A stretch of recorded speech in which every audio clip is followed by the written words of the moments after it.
എത്ര കണ്ടാലും കൊണ്ടാലും ഒട്ടും പഠിക്കാത്ത ഒരു രാജ്യം മറ്റാരുമല്ല പാകിസ്ഥാൻ. സാമ്പത്തികമായും സൈനികമായും ഇന്ന് ആ രാജ്യം തകർന്ന തരിപ്പണമായി പടുകുഴിയിൽ വീണിരിക്കുകയാണ്. സ്വന്തം രാജ്യത്തെ ജനങ്ങളെ നോക്കാൻ പോലും കഴിവില്ലാതെ, അവർക്ക് ആഹാരം പോലും കൊടുക്കാതെ തെരുവിൽ അലയുമ്പോഴും ലോകത്തിന് മുന്നിൽ പിച്ചച്ചട്ടി ഏന്തി നിൽക്കുമ്പോഴും ഇവറ്റുകൾക്ക് മാത്രം ഒരു മാറ്റവുമില്ല. ഗതി കിട്ടാത്ത പ്രേതം പോലെ രാപ്പകലില്ലാതെ ഇന്ത്യക്ക് ചുറ്റും അലയാനാണ് ഇവർക്ക് എപ്പോഴും ഇഷ്ടം. സ്വന്തം രാജ്യത്തെ എങ്ങനെയൊക്കെ തകർന്നാലും കുഴപ്പമില്ല, ഞങ്ങൾക്ക് ഇന്ത്യയെ തകർക്കണം എന്നൊരൊറ്റ ചിന്തയും അജണ്ടയും മാത്രമേ എക്കാലത്തും ഈ രാജ്യത്തിനുള്ളൂ. സ്വന്തം രാജ്യത്തെ കൈപ്പിടിച്ചുയർത്താൻ പോലും കഴിവോ വിവരമോ ഇല്ലാത്ത പാകിസ്ഥാൻ അടുത്ത അടവുമായി തുർക്കിയെയും കൂട്ടുപിടിച്ച് ഇന്ത്യയെ വിറപ്പിക്കാൻ വീണ്ടും രംഗത്തിറങ്ങിയിരിക്കുകയാണ്.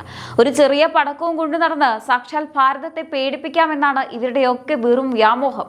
കഷ്ടം! ഈ ആധുനിക കാലത്തും ഇത്തരം പൊട്ടത്തരങ്ങളും വ്യാമോഹങ്ങളുമായി നടക്കാൻ ഇവർക്ക് എങ്ങനെ കഴിയുന്നു എന്ന് ഓർക്കുമ്പോൾ അത്ഭുതം തോന്നിപ്പോകും.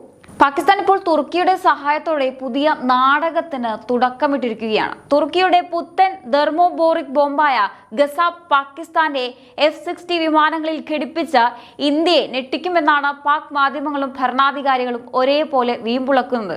അന്തരീക്ഷത്തിലെ ഓക്സിജൻ മുഴുവൻ വലിച്ചെടുത്ത് സകലതും ഭസ്മമാക്കാൻ ശേഷിയുള്ള ഈ ഭീകര ബോംബുകൾ കാണിച്ച് ഇന്ത്യയെ വിറപ്പിക്കാമെന്നാണ് ഇവരുടെ സ്വപ്നം. എന്നാൽ ഈ പടക്കക്കളിയുടെ പിന്നിലെ യഥാർത്ഥ വസ്തുത എന്താണ്? പാകിസ്ഥാന്റെ ഈ പുതിയ അടവ് നമ്മെ എവിടെയെങ്കിലും ബാധിക്കുമോ? അതോ പതിവ് പോലെ ഇതും അന്തരീക്ഷത്തിൽ അലിഞ്ഞു പോകുന്ന ഒരു തമാശയായി ഒതുങ്ങുമോ? പാകിസ്ഥാൻ വീണ്ടും നാണം കെടാൻ പോകുന്ന കഥ എന്താണെന്ന് നമുക്ക് വിശദമായി ഒന്ന് നോക്കാം.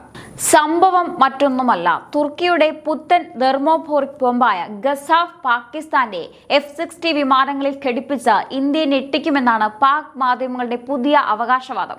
ഏകദേശം 2000 പൗണ്ട് ഭാരമുള്ള അന്തരീക്ഷത്തിലെ ഓക്സിജൻ വലിച്ചെടുത്ത് കത്തുന്ന ഈ ഭീകര ബോംബുകൾ കാണിച്ച് ഇന്ത്യയെ പേടിപ്പിക്കാമെന്നാണ് പാകിസ്ഥാൻ കാണുന്ന സ്വപ്നം. എന്നാൽ ഇതിന്റെ യാഥാർത്ഥ്യം എന്താണെന്ന് കേട്ടാൽ ആരും ചിരിച്ചു പോകും.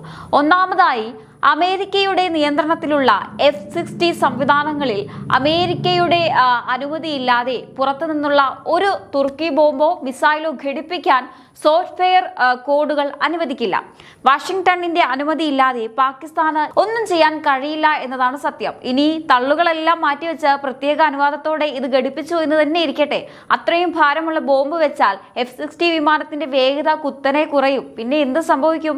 നമ്മുടെ അതിർത്തിയിൽ കാവൽ നിൽക്കുന്ന റഷ്യൻ നിർമ്മിത S-400 സുദർശന ചക്രയും ഇസ്രായേൽ സഹകരണത്തോടെയുള്ള MR-SAM മിസൈലുകളും ഫ്രാൻസിൽ നിന്ന് വാങ്ങിയ റഫേൽ വിമാനങ്ങളിലെ മോട്ടോർ മിസൈലുകളും ഈ വേഗത കുറഞ്ഞ F-60 ആകാശത്ത് വെച്ച് തന്നെ എരിഞ്ഞു തീർക്കാൻ ഒരു നിമിഷം പോലും മടി കാണിക്കില്ല. പാകിസ്ഥാന്റെ ഈ നീക്കം കേവലം കടലാസിൽ ഒതുങ്ങുന്ന ഒരു തട്ടിപ്പ് മാത്രമാണെന്ന് ലോകത്തിന് നന്നായിട്ട് അറിയാം. മറുഭാഗത്ത് നമ്മുടെ ഇന്ത്യ ഇന്ന് ബഹുദൂരം മുന്നിലാണ്. പ്രധാനമന്ത്രി നരേന്ദ്രമോദിയുടെ ശക്തമായ നേതൃത്വത്തിന് കീഴിൽ ഇന്ത്യയുടെ പ്രതിരോധ മേഖല ഇന്ന് ലോകത്തിന് തന്നെ മാതൃകയാണ്.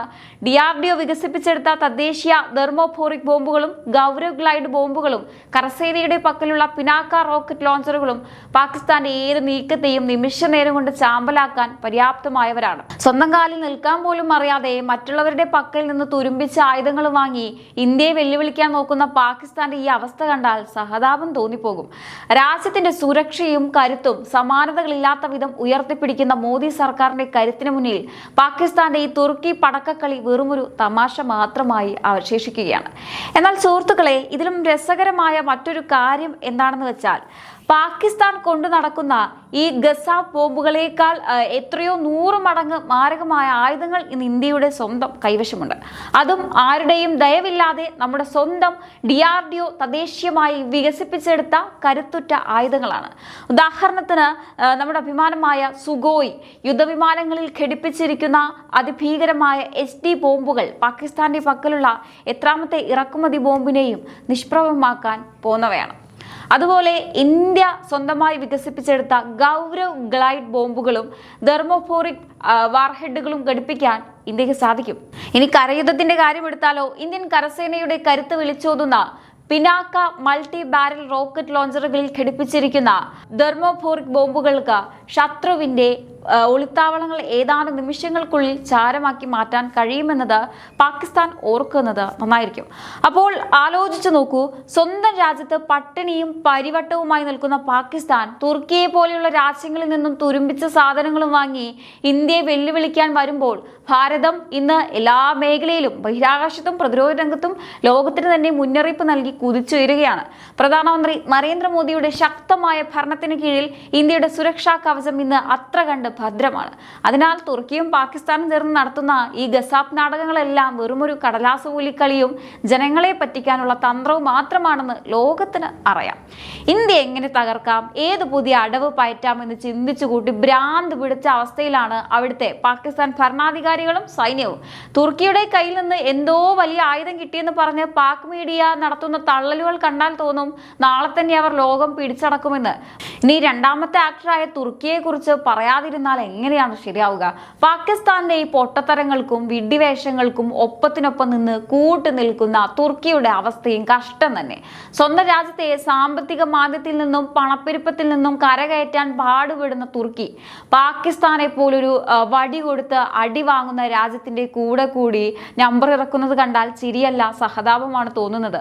ആഗോളതലത്തിൽ എന്തെങ്കിലും വലുപ്പം കാണിക്കാൻ തുർക്കി നടത്തുന്ന ഇത്തരം കാട്ടിക്കൂട്ടലുകൾ കണ്ടാൽ തോന്നും പാകിസ്ഥാൻ ആയുധം കൊടുത്താൽ അവർ അമേരിക്കയെയും റഷ്യയെയും വരെ വിറപ്പിക്കുമെന്ന്. സ്വന്തം രാജ്യത്തിന്റെ സുരക്ഷയുടെ കാര്യത്തിൽ അങ്ങേയറ്റം കർക്കശരായ അമേരിക്ക പാകിസ്ഥാന്റെ പക്കലുള്ള F-60 വിമാനങ്ങളിൽ മറ്റൊരു രാജ്യത്തിന്റെ, അതും തുർക്കിയുടെ ബോംബുകൾ വെച്ചുപിടിപ്പിക്കാൻ അതൊരു കാരണവശാലും അനുവാദം കൊടുക്കില്ല. കാരണം F-60 വിമാനങ്ങളുടെ സോഫ്റ്റ്വെയർ കോഡുകളെയും സാങ്കേതിക വിദ്യയുടെയും പൂർണ്ണ നിയന്ത്രണം അമേരിക്കയുടെ കയ്യിലാണ്. ഇത് പാകിസ്ഥാന് നന്നായിട്ട് അറിയാം. എന്നാലും ഇന്ത്യ ഒന്ന് ഭീഷണിപ്പെടുത്തണം. മുൻകൂട്ടി അനുമതി ഇല്ലാതെ അതിലൊരു ചെറിയ മാറ്റം പോലും വരുത്താൻ പാകിസ്ഥാന് കഴിയില്ല. അമേരിക്കയുടെ മുന്നിൽ യാതൊരു വിലയും ആദരവും ഇല്ലാത്ത ഇന്നത്തെ അവസ്ഥയിൽ അവർ ഇതിന് സമ്മതിക്കുമെന്ന് വിശ്വസിക്കാൻ പാകിസ്ഥാന്റെ മണ്ടന്മാരായ ഭരണാധികാരികൾക്ക് മാത്രമേ കഴിയുകയുള്ളൂ. അമേരിക്കയുടെ കയ്യിൽ നിന്ന് വടികൊണ്ട് അടി വാങ്ങാൻ കിടക്കുന്ന പാകിസ്ഥാന് ഇതൊന്നും പറഞ്ഞു കൊടുത്താലും മനസ്സിലാവില്ല എന്നതാണ് സത്യം. ഇതൊന്നും നടക്കില്ലെന്നും ഈ പടക്കക്കളിയൊക്കെ വെറും തള്ളാണെന്നും പാകിസ്ഥാനും തുർക്കിക്കും നന്നായിട്ട് അറിയാം. പിന്നെ എന്തിനാണ് അവർ ഇത് വീണ്ടും വീണ്ടും വിളിച്ചു പറയുന്നത്? മറ്റൊന്നുമല്ല, വെറുതെ ഒച്ചയുണ്ടാക്കി ഇന്ത്യ ഒന്ന് വിരട്ടാമെന്നും സ്വന്തം നാട്ടിലെ ജനങ്ങളുടെ മുന്നിൽ തങ്ങൾ എന്തോ വലിയ സംഭവമാണെന്ന് വരുത്തി തീർക്കാമെന്നും ഉള്ള ഒരു വെറും പൊട്ടൻ കളി മാത്രമാണിത്. പാകിസ്ഥാന് എപ്പോഴും ഇന്ത്യ ഇങ്ങനെ ചൊറിഞ്ഞുകൊണ്ടിരിക്കണം, ഓരോ കാര്യങ്ങളും പറഞ്ഞ് ഇന്ത്യയെ ഭീഷണിപ്പെടുത്തിക്കൊണ്ടിരിക്കണം. പക്ഷേ ഇതിൽ യഥാർത്ഥത്തിൽ മണ്ടന്മാരാവുന്നത് പാകിസ്ഥാൻ എന്ന രാജ്യം തന്നെയാണ്. കാരണം ഇന്ന് ആ രാജ്യത്തിന്റെ അവസ്ഥ എന്താണെന്ന് അറിയാം. അവിടുത്തെ സൈന്യവും ഭരണാധികാരികളും തകർന്ന് തരിപ്പണമായി ആ രാജ്യത്തിന്റെ അവസ്ഥ അത്രയും ദയനീയമായിരിക്കുകയാണ്. അതിനിടയിലും ഇന്ത്യയെ ചൊറിയാൻ വരാം. കഷ്ടം തന്നെ ഇവരുടെയൊക്കെ അവസ്ഥ.